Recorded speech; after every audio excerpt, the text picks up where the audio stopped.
everyone, it's Ashley and welcome to whatever day of Vlogmas it is when I finally decide to edit and upload this video. I mean, I think it's going to be day 10's video, but it'll probably be uploaded not on day 10, but moving on. I'm seriously failing at this Vlogmas thing, but I am posting the videos just late. So it's kind of like maybe I'm like barely passing. Anyways, I'm gonna keep doing it. Hopefully one day I will catch up and all will be well again. Today I'm going to be doing the rapid fire book tag for you guys. I actually did this recently with Victoria Schwab. I got to interview her at the Ottawa Public Library's Teen Author Fest, and she answered all of the questions, but I didn't answer them, so I thought I would do the tag and answer all the questions myself. However, I will leave the video with Victoria in the description box down below because you should check it out because she's really funny and amazing and like very down to earth. She made interviewing her less stressful for me because she was so just like relaxed the whole time. It was amazing. I would highly recommend checking it out. I'm clearly biased, but I will leave it linked down below. Question number 1, ebook or physical book? Without a doubt, physical book. I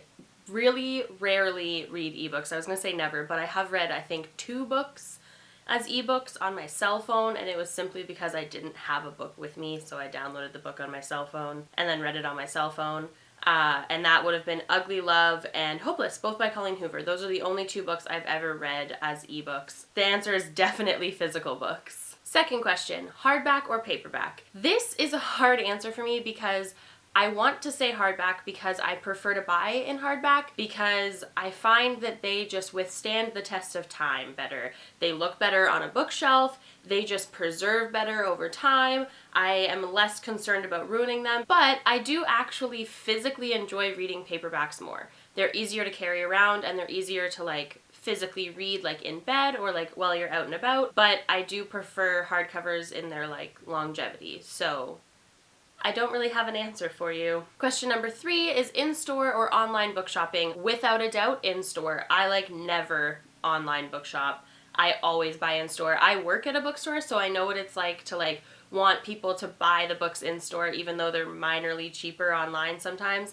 I also like to go into a bookstore and like have the people who work there like recommend books to me, and I like seeing staff picks when I walk into a store. I like gravitate to the staff pick wall actually whenever I go into a store. Also, I end up finding books that I would never have found online. Like I end up like just searching the shelves and being like, oh, that looks kind of cool, and being like, wow, that actually looks really interesting, but I never would have found it online. Anyways, in-store book shopping, without a doubt. Question number 4 is trilogies or series.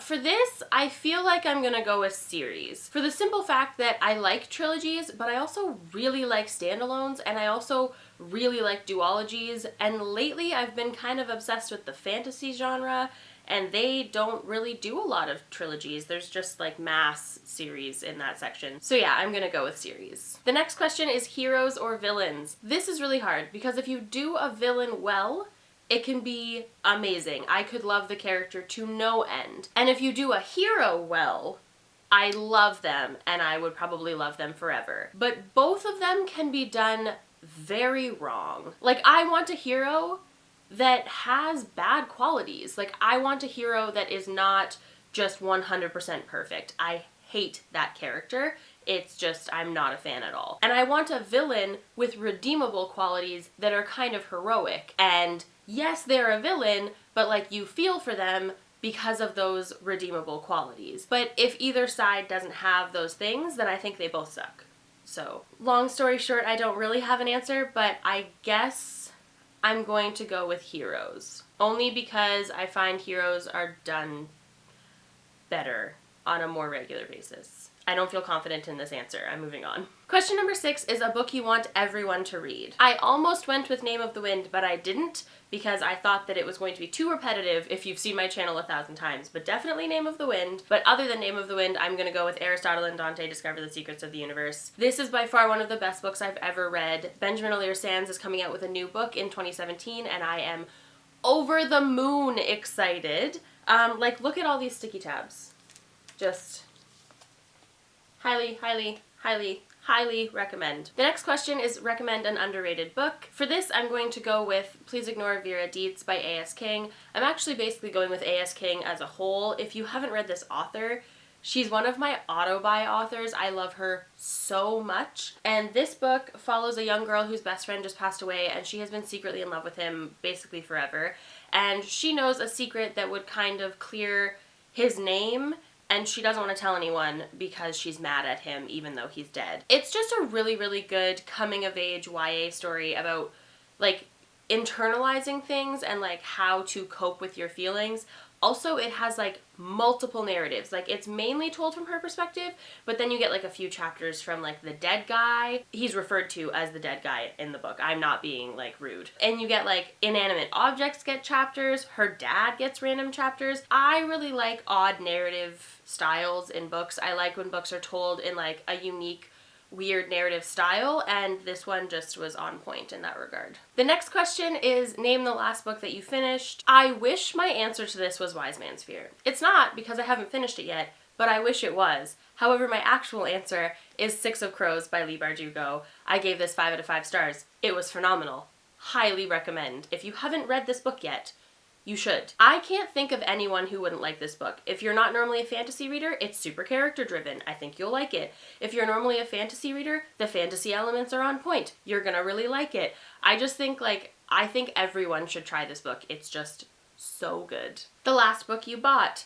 I went book shopping yesterday with Christmas money my parents sent me, and I bought a lot of books. Like, a lot. Like, maybe 15. Like, there's a really awesome book haul coming your way soon. So, I mean, that is a thing. The next question is, what is the weirdest thing that you've ever used as a bookmark? That's a really good question. I normally use actual bookmarks. I'm actually pretty good with using actual bookmarks.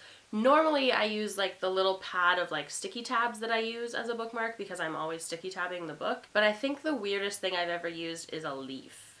Like, I was at a park reading and I didn't have a bookmark, so I, like, picked a leaf off the ground and, like, used the leaf as a bookmark. Is that actually that weird? I mean, like, people use books to, like, press leaves. Anyways, that would be the weirdest thing I've ever used as a bookmark, I think. Used books, yes or no? I don't buy a lot of used books just because I work at a bookstore and because I like my books to look really, really good.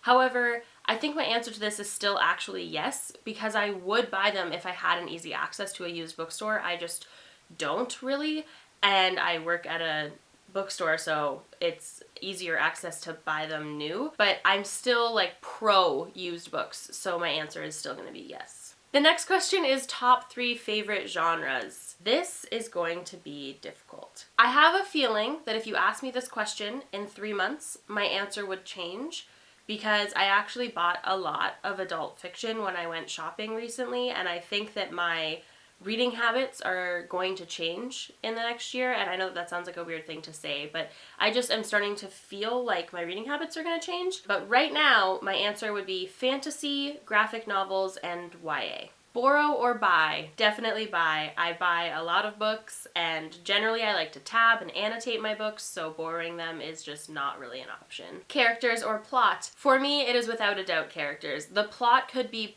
pretty boring and bland, but if the characters are well developed, I am there. I am invested and I will stay within the story and I will finish it. But if the plot's really, really good and the characters are really bland, I will normally put the book down. Long or short books? I don't really have an answer for this. I just want the book to feel like it's the length that it should have been. Sometimes books are way too long when they could have been really short, and sometimes I read a book that's 800 pages and I'm like, where's the rest of this? There should be more. So I don't really care about this answer so much as long as the book feels like it's the right length. Long or short chapters? This is the same thing for me. I'm one of those people that can stop mid-chapter. Like, I can put the book down without coming to a chapter end. I know that that's a rarity. Most people have to, like, stop reading at the end/beginning of a chapter. For me, I don't. I am okay with not doing that. Obviously, I prefer to do that, but I'm okay with not doing that. So it doesn't really matter as long as the chapter feels like it's the right length for what it was, like, for the purpose of that chapter. Name the first 3 books you think of. It Ends With Us, which I'm currently reading, Wise Man's Fear, which I'm currently reading, and Dark Matter, which I recently bought. There you go. There's your answer for book I most recently bought. And I've read the first chapter of it, and it is just so good so far. I'm so excited to read it. Books that make you laugh or cry. I don't know if this question meant, like, do I prefer books that make me laugh or do I prefer books that make me cry, or, like, do you want a list of books that made me laugh and a list of books that made me cry? So I'll answer both, I guess. I prefer books that make me laugh and cry. Like, I want to be so invested in the characters that I laugh when I think they would have laughed and I cry when I think they would have cried. I just really want to be invested in the book. The last book that made me cry was probably, I don't cry very often with books because I normally see it coming. Like, I normally see whatever would make me cry coming, so I prepare myself and then I don't cry.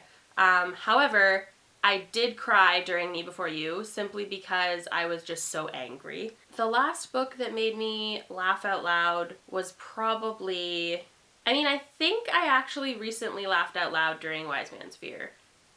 Oh my goodness, Wicked and the Divine. I just read 3 volumes of Wicked and the Divine, the like 2nd, 3rd, and 4th volume, and I was laughing the whole time. It was hilarious. Our world or fictional worlds? This is hard because I feel like I should say our world, but I want to say fictional worlds at the same time. But I think that I'm good with living in our world, but immersing myself in fictional worlds. That being said, if you want to put me in a world where Hogwarts is real, I will pick that world every time. Every time. Audiobooks, yes or no? Yes, definitely yes. Highly, highly recommend. I used to be obsessed with them when I commuted a lot. I love audiobooks. Do you ever judge a book by its cover? Yes, all the time. Literally all the time. It's normally how I gravitate to the book, and then I'll read the synopsis. And if the synopsis sounds amazing, I'll pick it up. But if the synopsis sounds really bad, even if the cover's gorgeous, I will not pick it up. Book to movie or book to TV adaptations. This is hard because I think that certain book to movie adaptations can be really good.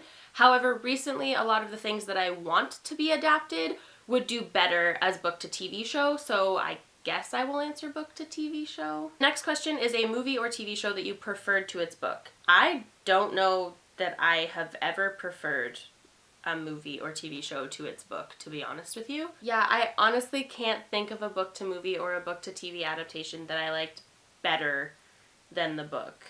Really, I can't. I can't.